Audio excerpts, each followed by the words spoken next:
Hello everyone, I'm back to unpack Trev's Toronto market update for the month of June. I make these videos to show you everything that I would want to know if I was a potential consumer or owned real estate here in the city of Toronto. My name is Jennifer Yu, a Toronto realtor of brokerage Century 21 Atrium, and I want to thank you for being back to watch another one of my videos. If you find these updates useful, please click that subscribe and like button to show your support. Now, without any further delay, let's get into Toronto's June market update.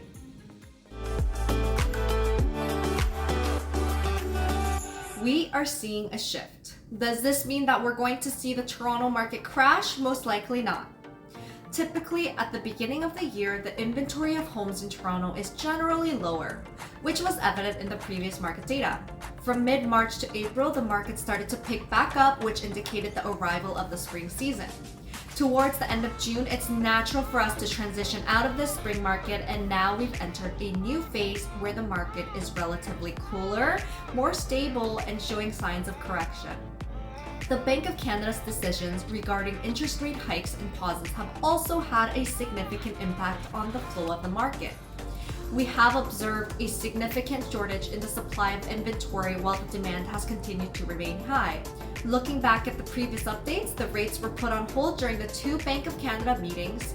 This led to a boost in buyer confidence, resulting in heightened competition among the buyers due to the scarcity of available properties. Until that is, the June meeting when the rate hike of 25 basis points was announced, and now there is further word of a possible rate hike announcement on July 15th. As the Bank of Canada tries to put downward pressure on the heated market by increasing overnight rates, we are seeing buyers starting to take a cautious approach to observe the market's direction. The takeaway is that the market is shifting and we are moving away from the spring market.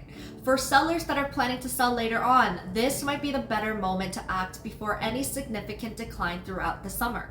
However, it is again important to note that the lack of inventory versus demand will not be going away anytime soon, as Canada's population boom is showing no signs of slowing.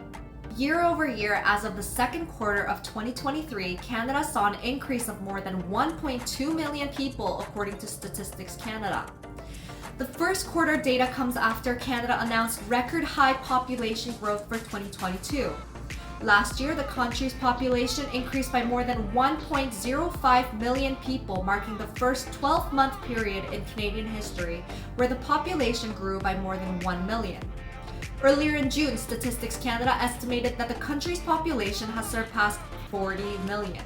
Canada is by far the fastest growing among G7 countries, which has been the case for at least 2 decades.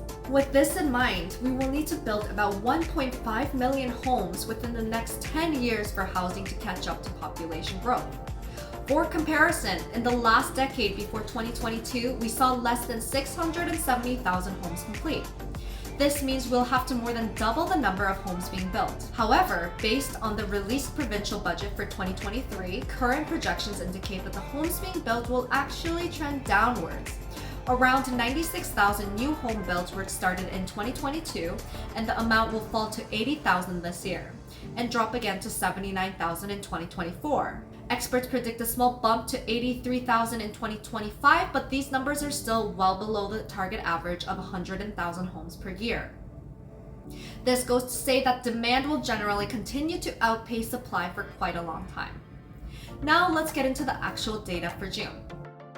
New listings this June sits at 15,865, a 3% decrease from June of last year. Active listings are at 14,107, a 12.3% decrease. Average price is sitting at about 1.18 million, which is a 3.2% increase from last year. Sales are at 7,481, which is a 16.5% increase. Average days on market are currently selling 1 day faster at 14 days. If we compare June's data with May, new listings are up by 4.4%, active listings are up 18.9%, average price is down 1.2%, sales are down 17%, and average days on market are down by 6 days. If we look at the graph here, we can see a little dip going down into June. Thank you for watching this video. I hope you found it informative and valuable. My name is Jennifer Yu, and always remember to keep curious, everyone.